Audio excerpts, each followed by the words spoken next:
So, it looks like the Pokemon Company announced a brand new Pokemon game for the Nintendo Switch 2, and it's going to be called Pokemon Winds and Waves. I saw the trailer during the Pokemon Direct, and I wasn't surprised seeing a brand new game being announced because, well, it is the 30th anniversary of Pokemon, so of course they would do that.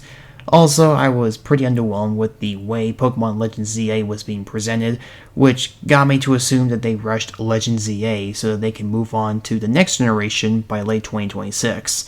Even though I haven't played Legends ZA yet, and I'll probably make a review of it sometime in the future after I'm done with it. But instead of 2026, they're releasing Winds and Waves in 2027, and I am glad they made the right decision. Otherwise, I would have been worried about Game Freak and the Pokemon Company not taking their time to finish, just like Scarlet and Violet. With that being said, what do I think of the trailer?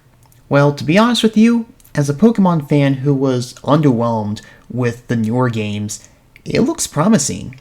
One thing that surprised me the most are the graphics, even though I don't think they are beautiful or amazing to look at because it kind of looks like it came from the late 7th, early 8th generation era of video games. But compared to your average first-party game on the Switch 1, it actually looks good. A lot better than Scarlet and Violet, and even better than Sword and Shield. The lighting, shadowing, and the textures look like they belong in the current era of Nintendo consoles, which is the Switch and Switch 2 era.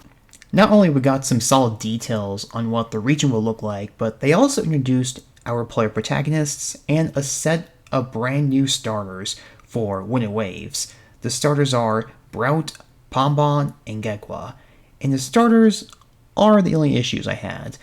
They don't look bad or ugly, but I feel like they could have done better with the designs. The starters look like they came straight from Palworld instead of Pokemon. I know those are brand new Pokemon, but still, the designs could have been more creative. Like Brout, for example. Kind of reminds me of Rowlet because it's a grass-type bird, and its eyebrow looks similar to Rowlet's bow tie. Gekwa kind of reminds me of Sobble because it is a water-type lizard, just like Sobble. You kind of get what I mean. Let's hope their evolutionary forms look a lot better than this. Overall, I think the trailer for this game is good. This is only the surface of Winds and Waves, so we'll never know what the gameplay and story will look like until later on. But it does give me hope that Game Freak and the Pokemon Company are listening to the fans and gamers. I hope Winds and Waves is great. Thank you for watching. Let me know in the comments on what you think, and as always, I will see you later.